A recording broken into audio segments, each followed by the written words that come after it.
आंखें भगवान ने दी है, लेकिन आंखों से क्या देखना है, क्या पढ़ना है और किन में क्या देखना है, नजर नजर का फेर होता है। हर किसी के प्रति हमारी दृष्टि एक जैसी नहीं होती है, सबके प्रति दृष्टि में भेद होता है।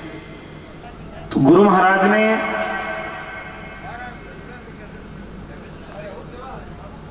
जिया ने जुक्ति और मुआ ने मुक्ति का उपदेश दिया। यानी बिल्कुल कोरा जीवन मां के गर्भ से मनुष्य का होता है और जन्म लेते ही कोई मनुष्य नहीं बन पाता, वो केवल मानव का शरीर धारण करता है। शरीर धारण करने से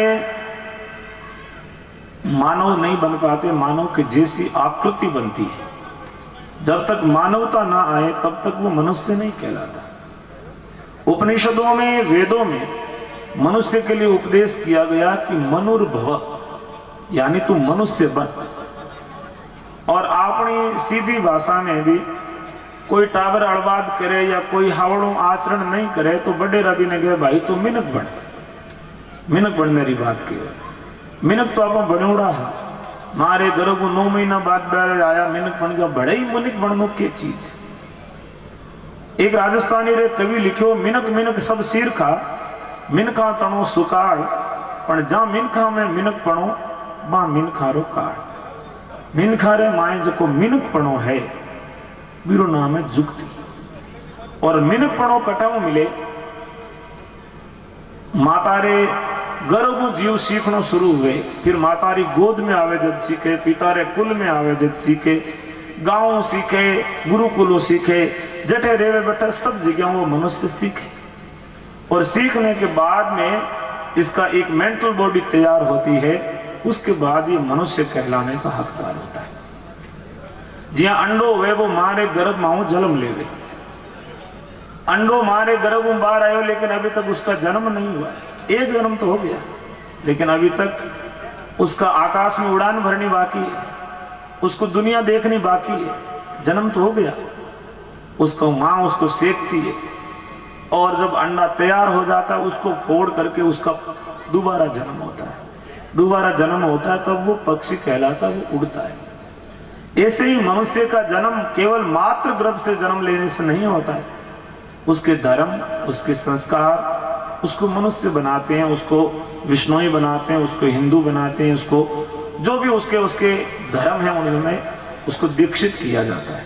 बालक जब 30 दिन का हो जाता है तब हमारे यहाँ संस्कार होता है, उसका प्रथम बाल संस्कार। उसके कान में एक मंत्र फूंका जाता है कि विष्णु मंत्र कान जल छुआ, गुरु महाराज की कृपा से बालक विष्णु ही हुआ। 30 दिन के बाद वो विष्णु ही होता है। उसके बाद में जन्म भर सीखता है। जैसे उसके संस्कार होते हैं उतनी ही उसकी महानता होती है। ये हारमोनियम बाजार में 10,000 रुपए में मोल मिलता है, कोई भी खरीद सकता है। ऐसा नहीं कि मैं ही खरीद सकता हूं, आपके पास पैसे हैं आपको भी मिल जाएगा, लेकिन हारमोनियम बजाने की कला बाजार में मोल नहीं मिलती, इसको स्वतः सीखना पड़ता है। ऐसे ही हमारे पुनर्जन्म पूर्व जन्म के जो प्रारब्ध हैं, उन प्रारब्ध के अनुसार भगवान ने मनुष्य का जन्म दे दिया, लेकिन मनुष्य बनने के लिए बड़ा प्रयास करना पड़ता है। तो गुरु महाराज ने बताई जुक्ति। जुक्ति में जीवन जीने का सारा तरीका आता है कि इस जीवन को जीना कैसे है। जुबान दी है, इससे बोलना कैसे है। मुंह दिया, इससे खाना क्या है। आंखें दिए, इससे देखना क्या है। कान दिए हैं, इनसे सुनना क्या है। हाथ दिए हैं, इनसे करना क्या है। इस बात का यदि विचार आ गया, विवेक आ गया, तो वो जुक्ति है। और जुक्ति का यदि समसामयिक शब्दों में अर्थ करें तो जुक्ति का मतलब तकनीक हो सकता है, जुक्ति का मतलब तरीका हो सकता है, जुक्ति का मतलब विधि हो सकता है, जुक्ति का मतलब मेथड हो सकता है, जुक्ति का मतलब ढंग हो सकता है। ये सारे जुक्ति के समानार्थक शब्द हैं। जुक्ति के बिना जीवन जो है बोझ है हमारे लिए। पानी के अंदर तैरने वाला व्यक्ति भी हाथ पैर हिलाता है, डूबने वाला भी हाथ पैर हिलाता है। डूबना अड़वा तो है नहीं कि भाई पढ़ तो इधर हो जाए और बाद में वो डूब जाए। वो भी पूरा प्रयास करे, पूरा जोर लगावे, लेकिन फिर भी वो डूबे। और तैरण वालों जोर कम लगावे, लेकिन वो तरीका लगावे, इन वास्ते वो तीरे। संसार रे माई जकेरे कने जकी जुगती है बतोई वो संसार रे माई ऊपर है, और जकेरे कने जितनी जुगती कम है वो बितोई लारे। केवल मेहनत करिया हूं या जोर लगाया हूं जीवन रे माए कामयाबी नहीं मिले। आप रे घरे चिणाई रो काम हुए, मजदूर भी काम करे, कारीगर भी काम करे, ठेकेदार भी काम करे, इंजीनियर भी काम करे, लेकिन मूल्यांकन यदि आप करोगे तो सबसे ज्यादा मूल्य होता है वो कम काम करने वाले का होता है। जितना ज्यादा विवेक का इस्तेमाल करता है उतना ही अधिक उसकी कीमत होती है। मजदूर हुए वो मेहनत हली करे लेकिन विवेक कम लगाओ, बिना बुढ़ाउड़ो काम करे आप एक ही नहीं कर सके। जिया ही कारीगर कह दे कि भाई इता कुंडा बजरीन इता कुंडा सीमेंट मिलाऊंगी, तो वो भी तो मिलान तैयार करे, वो आप रे मतों की नहीं कर सके। आप रे मतों की नहीं करे जना बिना दिहाड़ी हगड़ाऊ कम मिले। कारीगर है वो थोड़ो सो विवेक लगावे, किसी ईंट कट्ठे रखनी है, कितनी दूरियों रखनी है, कितो मसालो लगावना, थोड़ो सो विचार करे, और इतने विचारों मेरी कीमत मेरी दिहाड़ी दुगुनी हुए। मेरे बाद ये जे थे विचार करो ला थाने दिखे लोग जितो आदमी बौद्धिक रूप जितो जुगती आड़ो जीव है बितो ही कीमत आड़ो है। तो गुरु महाराज आपने जीवन की कीमत बढ़ाने रे वास्ते 29 नियम दीना। बीदी ते जुगती हूं जीणो चाहो तो थाने मुक्ति मिलेला। जुगती हूं जीवन रे वास्ते आदमी एक मर्यादा रे माए बंदूड़ो चाले जब ठीक रहे, मतो पड़े जो ही करे तो वो आदमी कामयाब नहीं हुए। आप री इच्छा हुई हूं ऊंधो उल्टो सीधो, जो खाने री इच्छा हुई वो खायो, जो बोलन री इच्छा हुई वो बोल दीनो, कोई मर्यादा बोलन री नहीं, जीवन री नहीं, पेरण री नहीं, उठन री नहीं, बैठन री नहीं, तो वो आदमी ज्यादा समय तक टिक नहीं पावे। वो आदमी कालरो प्रवाह बिना कठे ही ले जान छोड़े। लेकिन जको आदमी आप री मर्यादा रे माए, आप रे दायरे रे माए जुगती वो जीवे, वो आदमी ना केवल मंजिल तक पहुंचे बाकी सफर रो भी वो पूरा आनंद ले। गुरु महाराज कहो जहां जीवन री विधि जानी जीव तड़ा कुछ लाहो इसी मुआ आवत हाणी। जका जीवन जीने री विधि जान ली मारे जीने में भी आनंद और मृत्यु भी बारे लिए उत्सव रो रूप हुए, उत्सव री भांति भी मृत्यु ने वर्ण करे। तो परमात्मा 29 नियम आरी आचार संहिता दी। हर विष्णु रे बेटे ने 29 नियम याद होना चाहिए। याद होवे होनो पहलो चरण है, मेरे बाद पालन करो। लोग कहे महाराज याद करिया हूं कहीं प्रैक्टिकली मारे पालन होना जरूरी है। तो पालन कोई याद हुई यदि करी या सीधो ही पालन करेगा। सबसे पहली चीज है कंठस्थ होना चाहिए। जब तक हमारा साहित्य लिपिबद्ध नहीं था ना तब तक बड़े लोग जिम्मेदारी से उस चीज को याद करते थे। जैसे ही लिखा हुआ आना शुरू हुआ लोगों ने दिमाग में दर्ज करना बंद कर दिया। कोई भी चीज आप अपने जीवन काल में जो परिवर्तन हुए उनको भी आप देख लो। शुरू शुरू में जब मोबाइल फोन आया, मोबाइल फोन की मेमोरी छोटी थी, तब तक दिमाग की मेमोरी बड़ी थी। लोगों को परिवार के, फैमिली के, गांव के 10, 20, 50 नंबर हर आदमी को याद होते थे। जैसे ही मोबाइल फोन की मेमोरी बढ़ी दिमाग की मेमोरी घट गई। लगभग हर आदमी की मोबाइल में 2 सिम है। एक नंबर तो लगभग सबको याद है लेकिन दूसरा नंबर 99% लोगों को याद नहीं। देख करके बताते हैं कि इसमें रिचार्ज करना है, ये मेरा दूसरा नंबर है, मैं मैसेज करता हूं, याद नहीं है क्योंकि हमने इसके ऊपर बल ही नहीं दिया, ध्यान ही नहीं दिया। क्यों याद करें, मोबाइल में फीड कर लेना। ऐसे ही जैसे ही किताबों में लिखी हुई शब्दवाणी आनी शुरू हुई, 29 नियम आने शुरू हुए तो लोगों ने याद करना बंद कर दिया। उदाहरण के तौर पे देखो कि माताएं बहनें इनके ब्याह के गीत अलग होते। मुकलावे का नारा हुए, बदावे का नारा हुए, जलम का नारा हुए, खुटाने का नारा हुए, हर भांतरा नारा नारा गीत भजन एक गावे। कटई किताब में लिखूड़ा नहीं, कोई चौपड़ी बाजार में नहीं मिले जकीर माई में गीत लिखूड़ा हुए, लेकिन याद सबने। क्यों याद है? इन्हें पता है कि याद करना जरूरी है, नहीं तो कहां से लाएंगे, कैसे लाएंगे। वो बात अलग है कि अब जब से डीजे का प्रचलन आया है, आने वाले टाइम में तो डीजे बजा रही अगलो काम करना पड़ेगा, क्योंकि याद करने वाली पीढ़ी तो धीरे धीरे जा रही। तो 29 नियम याद करो। बेसिक चीजें तो कम से कम याद होनी चाहिए। जिस राष्ट्र में रहते हैं उस राष्ट्र की जो राष्ट्रीय प्रतीक होते हैं, चाहे राष्ट्रगान होता है या दूसरी चीजें होती हैं, उनके प्रति यदि सम्मान है तो आप उनको कंठस्थ करोगे। धर्म के प्रति यदि आपकी श्रद्धा है, सम्मान है, तो धर्म के जो प्रतीक है उनको कम से कम याद तो करोगे।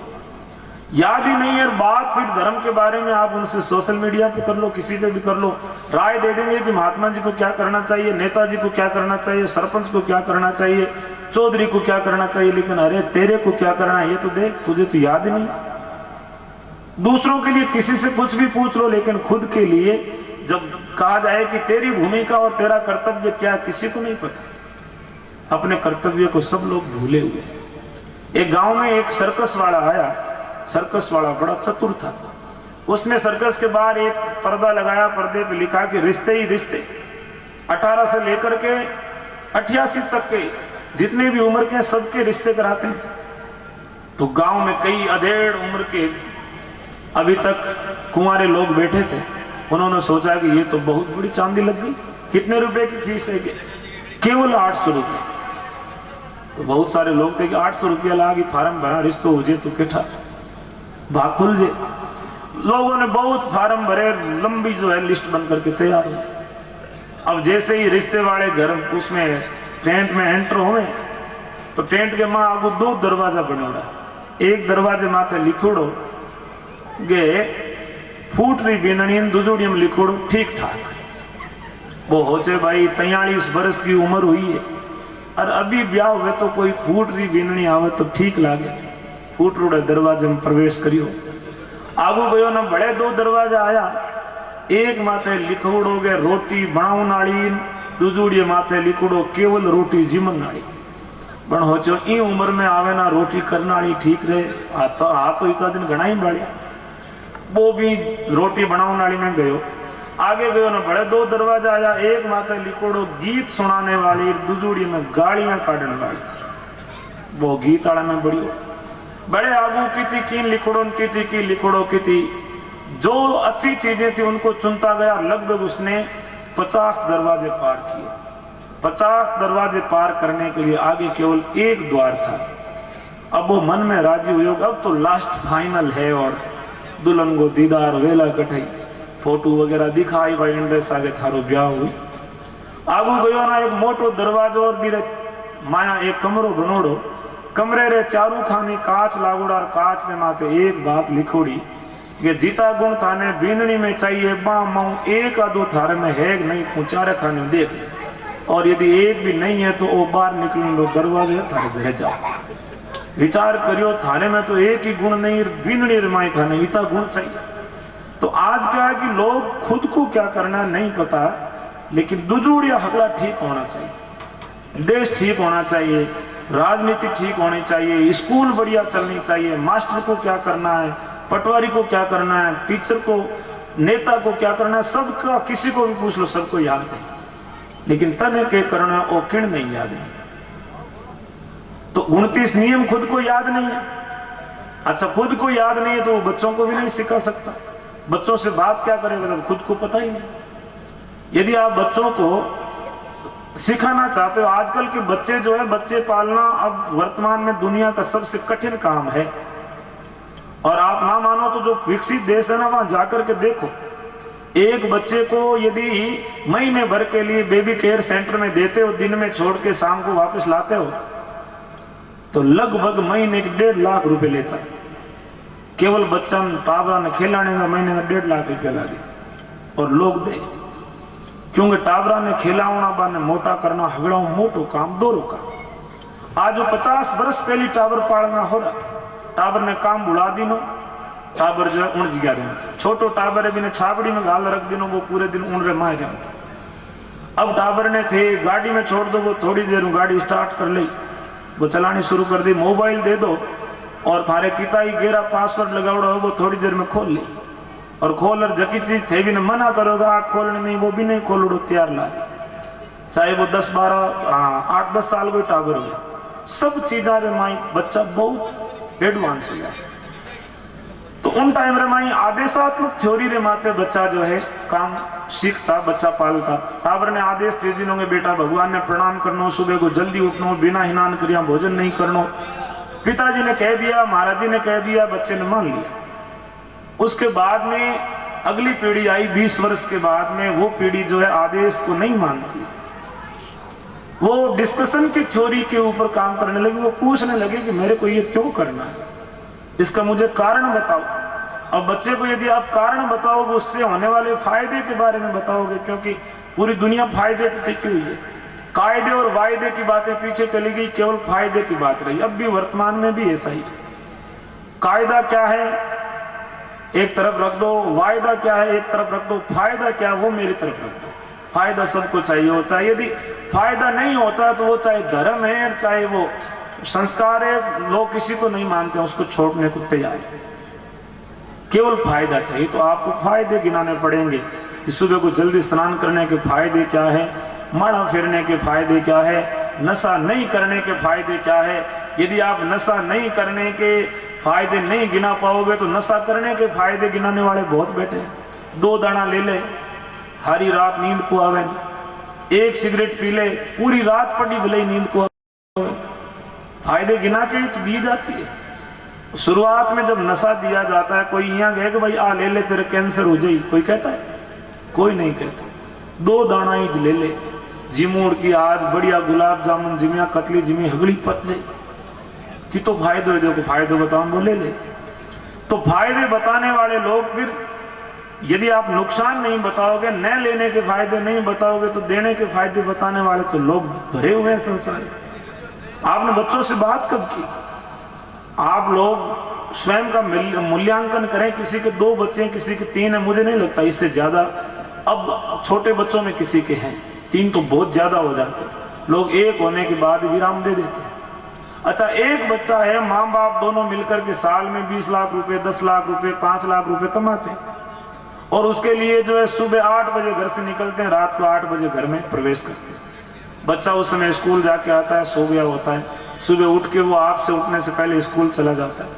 लास्ट टाइम आपने अपने बेटे के बेटी के साथ में बैठ करके बात की हो कि उसके मन में क्या चल रहा है, पढ़ाई कैसे चल रही है, जीवन के बारे में उसके क्या ख्याल है, वो क्या बनना चाहता है, क्या पढ़ाई की है, उसका मूल्यांकन कभी करते ही नहीं।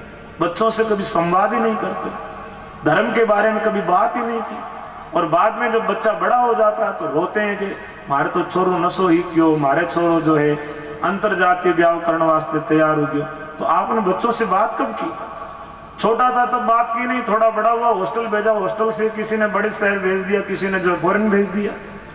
उसके अंदर क्या चल रहा था, उसने आपने जब पूछा नहीं, आपने उससे मित्रता रखी नहीं, तो वो कहीं और जो है ऑप्शन खोजेगा, विकल्प ढूंढेगा, वहां जाकर के वो उसको तैयारी करेगा।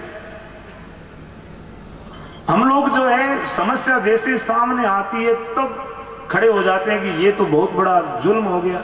लेकिन इस जुल्म को शुरुआत किसने दी, उसमें आपकी भूमिका क्या थी रोकने की? स्वयं की भूमिका को जब तक हम नहीं तलाशेंगे, जब तक अपनी भूमिका का हम ठीक से निर्वाह नहीं करेंगे, तब तक ना तो धर्म बचेगा, ना परिवार बचेगा, ना समाज बचेगा, और ना ही जो ये संवेदनाएं बचेगी। आज जो है प्रगति प्रगति प्रगति केवल एक ही चीज सिखाई जाती है, तू आगे बढ़ आगे बढ़। गुरु महाराज ने कहा इन कलयुग में 2 जन भूला, एक पिता एक माई, बाप जाने मेरे हड़ियो टोरे कोर सिंचन जाई, माए जाने मेरे बोटल आवे बाजे बिरद बधाई। बाप को चिंता एक ही बेटा बड़ा हो जाए, कारोबार संभाल ले, धंधा संभाल ले, और बढ़िया जो है बिजनेस करे, नौकरी लग जाए, मैं मौज करूं। केवल आपके उद्देश्य तो यही था, आपका उद्देश्य ये थोड़ी था कि मेरा बेटा बड़ा हो, मेरी भी सेवा करेगा, धर्म के मार्ग पे चलेगा और धर्म का आचरण करेगा। संसार उद्देश्य ये था कि धन कमाना चाहिए, धन घर आना चाहिए, कैसे आ रहा है, कैसे ला रहा है, उसके बारे में विचार नहीं किया, केवल पहुंचना चाहिए। लेकिन जब बहुत बात आगे बढ़ जाती है तब हम कहते हैं कि भाई हमारा तो टापुर बिगड़ गया। एक छोटा बच्चा स्कूल पढ़ने के लिए गया था और स्कूल पढ़ के घर आया तो आते हुए किसी साथ वाले साथी की पेंसिल चुरा करके ले आया। पेंसिल ला करके उसने अपनी माँ को बताई कि ले माँ आप पेंसिल लायो। माँ पूछो कि बेटा मारो पया तो नहीं ले गयो, पेंसिल लायो कठों? तो कि माँ मैं चोरी कर लायो। बेटा चोरी करी करने ठाको पड़ियो कि मां आज तो पड़ी। तो बेटा शाबाश, आप पेंसिल स्कूल नहीं ले जानी। स्कूल ले गयो तो पकड़ी जेला, घरे होमवर्क करना हो वो यूं कर लिया कर, स्कूल हूं दे रहा हूं बा ले जाकर। छोरे ने शाबाशी मिले ना, छोरो खुश, ये मां की सहमति है, मां की अनुमति है, तो फिर अब मुझे किसी से क्या डरना। मां मेहरबान तो बेटा पहलवान। बेटे ने अगले दिन जो है कॉपी चुराई, धीरे धीरे बस्ता चुराया, साइकिल चुराई, मोटरसाइकिल, गाड़ियां, सब चीजें चुरानी शुरू कर दी। चोरी करता करता एक दिन चोर बना, चोर से व्यभिचारी हो गया, नशाखोर हो गया, और न जाने क्या क्या जो दुर्गुण होने थे वो सारे दुर्गुण उसमें आ गए। दुर्गुण आए तो अपराधी जो होता है ना, उसका ठिकाना नहीं होता है, घर तो कहीं होता ही नहीं है। अपराधी या तो जेल में रहता है और या फिर भगवान के घर जल्दी चला जाता है, बाकी दूसरे ठिकाने उसके स्थिर नहीं, वो सारे बदलते रहते हैं, चाहे कितना ही बड़ा खूंखार अपराधी क्यों ना। फांसी हो गई, पकड़ा गया। फांसी हुई तो पूछोगे भाई थारी आखिरी इच्छा की, तो कि मारी मां मिलना चाहो। मां के पास समाचार भेजे कि भाई थारो बेटो फांसी माथे चढ़िया, पहली थारा दर्शन करना चाहो। अब बेटो कोई प्रधानमंत्री बने या बढ़िया कोई नौकरी लागे, चौकोर शपथ ले, उन टाइम में मां जे तो कितो घरों भूले। बेटो फांसी माथे चढ़े जिना मां ने दुख तो एक तो है कि बेटो फांसी माथे चढ़े, दूजो हो गए वो बीरो बेटो, और लोग भी ने थूकी माथे कही कि देखो एड़ो बेटो जणियो। बेटो आछो काम करे तो हगलाऊ ज्यादा खुशी माने वे, बेटो गलत काम करे तो हगलाऊ हलो दुख भी दुनिया रे माई माने वे, दूजाने तो बाद में हो। क्योंकि मां से निकटतम और मां से अपना कोई रिश्ता नहीं। ये दूसरे सारे रिश्ते बाद में बने, सबसे पहला रिश्ता बालक का मां के साथ में होता है। मां गई तो मां ने जो एक जोरदार थप्पड़ मारी कि मारो बेटो और ते मारो दूध लजा दीनु। माने यदि एड़ो ठाव वार तो ओ काम करेला तो मैं ताने जलमता नहीं कुतिया बिलिया ने नाक दुमार। और एक जोरदार थप्पड़ जो है छोरे रे मुंह माथे लगाई। वो छोरो रोवे, आंख्या रे मां चार चार लड़ा आंसू पड़े, पर मन रोता रोता एक बात मां ने कही कि मां जकी थप्पड़ ते आज मारे मुंह माथे लगाई है, आ थप्पड़ यदि पेंसिल ले रहा हो उन दिन ही लगा दी वार तो मारू जमारू सुधर जा, लेकिन उन दिन जो थारी पीठ रो थपको होनी वो ही माने इन फांसी रे फंदे रे तई पहुंचावने रे माई मददगार है। तो मोको अवसर बेणारा बायुड़ा मोती नीप दे, बेणारे माई ध्यान देवला नहीं, बाद में हमें जाकोला तो वो थारे हमें जाकेला नहीं। इन वास्ते जिते तई थारो नियंत्रण है, कंट्रोल है, आप जिकी भूमिका है उन भूमिका ने पहचानो कि माने कहीं करना है, मारो ये ड्यूटी कहीं है, मारो कर्तव्य कहीं है, मारो धर्म कहीं है, मारो फर्ज कहीं है। केवल धर्म जो चिड़िया ने चूर्ण नाकनी या जोत करनी या भगवान रे धोख देनी वो ही नहीं है। आपकी जो ड्यूटी है, आपका जो फर्ज है, आपका जो कर्तव्य है वो भी एक प्रकार का धर्म है। धर्म की परिभाषा बहुत गहरी है। धर्म को केवल रिलीजन के क्षेत्र में ही मत मानो कि भाई आप माड़ा फेर रहे हो या वही धर्म, वो धर्म का एक अंग है, लेकिन धर्म बहुत व्यापक है। गुरु महाराज जाम्बोजी ने धर्म के 4 चरण बताए, नविये नवनी, खविये खवनी, जरिए जरनी, करिए करनी। तो सीख हुआ घर जाइए, विनम्रता, झुक करके परमात्मा की शक्ति को स्वीकार करो, माता पिता को मानो, समाज के सामने झुको, और खविये खवनी जिन चीजों को सहना है उनको सहन करो, जरिए जरनी जिनको जरना है उनको जरो, उनको नियंत्रित करो, और आखिरी बात महत्वपूर्ण है, करिए करनी। आपका जो कर्तव्य है, आपकी जो करनी है उसको ठीक से करो। और यदि ये चारों निभाते हो तो इन इस धर्म हुए दुर्पूरो सुर की सभा समय, फिर जो है तुम सुर मने देवताओं की सभा में बैठने के लायक हो जाओगे, अधिकारी हो जाओगे। तो गुरु महाराज के बताए हुए 29 नियमों का पालन करोगे तो जीवन सुधरेगा, जीवन सुधरेगा और मुक्ति की प्राप्ति होगी। तो आज रो बड़ो शुभ समय है। कोई पंडाल रे नेड़ो बीड़ी पिए, उन भाइयों निवेदन है कि थोड़ो अड़गो जावने रो कष्ट करे तो बहुत मोटो उपकार हुई। आप रो धुओं हगला ने पिलावने रो पाप अठन ले नहीं जावे। जागरण सुनमगो मतो कियो मन में राख्यो जोर, जाने हो पाप उतार स्यूं ले गयो 10 मण और। अठे यार बीड़ी आड़ो धुओं निकाले और दूजा ने दूषित करे उन मोटो इन दुनिया रे माए कोई पाप नहीं। मैं एक दिन पढ़ियो के जको आदमी कोई ने बंदाणी बनावे या अमलदार बनावे या नशेड़ी बनावे, एक आदमी ने नशेड़ी बनाओ और एक कीड़ी नगरे में आग लगाओ, दोनों रे माए जितो पाप है भी तो बराबर पाप है, कोई फर्क नहीं। जागरण सुनने आया क्यों अठे यार बीड़ी पियो, जार थारा नींद हुई खोटी हो, अठे बारले पाड़े बेद बीड़ी पियो, 3 इंच री बीड़ी हुए, 6 फुट रो आदमी हुए, और बात 3 इंच री बीड़ी 6 फुट के आदमी ने जागरण में नहीं बेवण दे तो थारे मिनक पड़े में धूल है। क्यों मिनक पड़ो धारण कर और इन्हें लाज मारो भाई। 3 इंच री बीड़ी 6 फुट रे आदमी ने खींच और जागरण रे मुंह बारे ले जावे जना थे। विचार करो आदमी तकड़ो या बीड़ी। थोड़ो बहुत तो आप रे मानी हिम्मत होनी चाहिए कि नहीं इस तलब को मैं रोकूंगा। और मनुष्य तन प्राप्त करके भगवान ने जो हमें कितो सुंदर फूट रो मिन का शरीर दियो और आपा ओ काम करनो शुरू करियो तो आपा ने विचार करना चाहिए। मैं पहला ही कहो कि जकेरे कने विवेक है दुनिया रे मां वो भी तो इस मोटो है। विवेक नहीं है वो आदमी खुद रो ही घाटो करे और खुद रे जीवन में जो है नीचे रे पायदान माथे ले जावे। बुद्धियों विवेक कोई आदमी देवता बने, आदमी साइंटिस्ट बने, अधिकारी बने और चौधरी बने, समाज रो नेतृत्व करने की क्षमता रखे और माई बुद्धि विवेक नहीं है तो वो आदमी बीड़ी रे लारे लारे जागरण में उठ बारे जावे। तो आप लोगों में मेरा विशेष निवेदन है कि जागरण में कोई प्रकार रो नशो नहीं कर, जागरण में सात्विक भाव आवण। आपनो जामानी जागरण है, जागरण की मर्यादा जरूर रहनी चाहिए।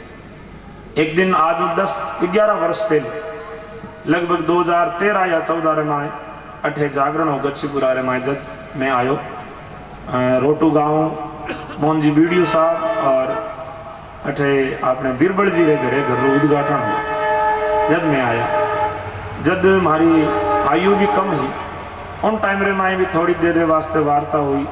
उन टाइम भी आई शिकायत हुई कि मारे कन्ने बेटो कोई आदमी बीड़ी पिए। हमारे उधर बीकानेर क्षेत्र में बीड़ी को बहुत बुरा मानते। हम जब छोटे थे सही राम जी आए हुए हैं, हमारे खेत में मजदूर काम करने आते थे या कोई चिनाई के कारीगर आते थे, वो बीड़ी पीते थे। जब बीड़ी दुकान में केवल एक ही दुकान में मिलती थी, वो जौहर वाली दुकान में बीत भेजदा के भाई भी तू जान बीड़ी ले रहा हो बट हम 5 किलोमीटर दूर और भाई जो दूर मेणिए में गला रहा हाथ नहीं लगाता पाचा साबुन हाथ धोता इतनी छो थी। और अभी यदि आप इन सीजारे माई भेड़ा मिला है तो आ तो बहुत बड़ी आपानी नाकामी है कि आपा टोका नहीं, टोकना चाहिए, टोकना सबका अधिकार है। देखो 3 प्रकार के किसी बुराई को रोकने के लिए 3 तरीके होते हैं, एक तो रोकना, टोकना और ठोकना।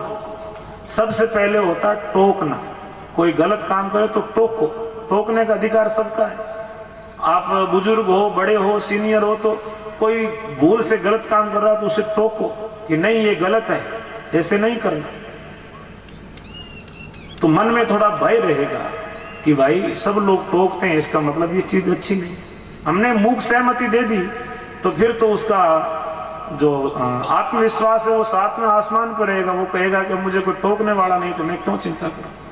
घर में माताएं हैं, आप बड़े हो, माताओं का अधिकार होता है कि कोई बिना स्नान किए रसोई में प्रवेश करे तो वो टोके कि नहीं बिना स्नान किए रसोई में नहीं जाना, रसोई अन्नपूर्णा का मंदिर है, इसकी पवित्रता जरूरी है, बिना स्नान किए रोटी नहीं खानी। लेकिन स्वयं यदि पालन करते हैं तो वो टोकने के अधिकारी है। स्वयं यदि बिना स्नान किए भोजन बना रही है तो वो तो रोक ही नहीं सकते। अपना जो है प्रभाव है उसको समझो कि मेरी भूमिका क्या है, मेरे को करना क्या है और मेरे पास में पावर कितनी है, इस बात को रखने का मेरा अधिकार है और उस अधिकार का आप उपयोग करें। टोकिए, टोकने से कोई नहीं रुके तो हाथ पकड़ के रोकिए कि नहीं गलत है और इतना मैं अधिकार रखता हूं कि मैं बड़ा हूं परिवार में, गांव में, और तुम बुरा माने तो भले ही मान, ये तेरे को नहीं करने दो, रोकना। और पहले तीसरी और एक परंपरा थी ठोकना। अब ठोकने वाले में तो जेल हो जाती है। कोई माठ साहब यदि थप्पड़ की ठोक दे तो मास्टर ने जेल उजे और टाबरा ने कूटन वास्ते भी कानून बनावेगा आप वे छोरे ने भी थे कूट नहीं सको। तो अभी अजय तई थारे कने अधिकार है जितना मन माली निकालो। थोड़ा साल बाद में तो कानून आ जाए। विकसित देशारे में कानून है कि टाबर यदि 6 सालों मोटो है और 6 सालों मोटे टाबर ने यदि मायत थप्पड़ मार दे तो मायत ने 2 साल की जेल, 2 साल की सजा। कनाडा रा कोई पंजाब रा सरदार जी कनाडा में रेव्या बे आप रे छोरे के थप्पड़ मार दी, टाबर ने थप्पड़ मारी जे। छोरे ने स्कूल में सिखावड़ोगे जब भी आपके साथ में कोई ज्यादती हो तो 009 पे कॉल कर देना। पर 009 माते कॉल कर दी, पुलिस आई, बोली क्या बात हुई? टाबर रोवे वो कूट पड़ो रातो उड़ो कहो मैंने कूट्यो बे बिना पूछे ही बिना लेन बोगे मारो छोरा हूं कूट सकूं। बोल नहीं, ये केवल आपकी प्रॉपर्टी नहीं है, ये इसका फंडामेंटल राइट है कि इसको आप पीट नहीं सकते। 2 महीना बिना जेल में रहे। वो पाचो आयो ने बना आऊं तो भारत की टिकट कराई और बन गयो गांव जा रहा। छोरो तो भूल गयो। गांव जो ही अमृतसर एयरपोर्ट माते उतरियो, उतरते ही भी रे टाबर रे 3-4 थापारी दीवी और कहो अब तू 009 माते की तो ही कॉल कर नहीं बोला रे। तो टाबरा ने यदि कूटने रो अधिकार मायत्रे कने कि वो गलत करे तो बिना दंड भी दे सके। लेकिन अब इन चीजों के ऊपर धीरे धीरे रोक लग रही है, लेकिन रोकने और टोकने पे अभी तक कोई रोक नहीं है। आप रोकिए, टोकिए और अपनी भूमिका को निभाइए। तो आइए जुमले की साखी के साथ में हम लोग आगे बढ़े। जागरण का जो आधार है वो गुरु महाराज की आरतियां, साखियां, 29 नियम और समसामयिक परिचर्चा की समाज में क्या चल रहा है और समाज को क्या करना चाहिए, इसी के लिए ही जागरण की परंपरा रखी गई। गुरु महाराज जाम्बू जी बड़े दूरदर्शी थे। उन्हें पता था कि लोगों को कहाँ समय होगा धर्म की चर्चा करने का। भाग दौड़ करते रहेंगे, लेकिन जागरण के माध्यम से इकट्ठे होंगे तो कुछ चर्चा करेंगे समाज की और समाज के बारे में कुछ चिंतन विमर्श और समसामयिक बातें निकल के आएगी कि अब धर्म को कैसे आगे बढ़ाना चाहिए। तो आइए जुमले की एक साखी मैं बोलूं, तब तक जो दूध लिए सेवक इंतजार कर रहे हैं उनसे निवेदन है कि आप सबकी सेवा करें और दूध पीते रहें, कोई उठे नहीं, प्रेम से बैठे बैठे जागरण सुने जितने देर तक श्रद्धा है। आप लोगों में से कोई उठेगा, शर्त यही है कि आप में से एक जना उठेगा तो हमारे में से भी एक जना उठेगा, और जब तक आप सारे बैठे रहोगे तो हम भी सारे ही बैठे रहेंगे। प्रेम से सुनेंगे।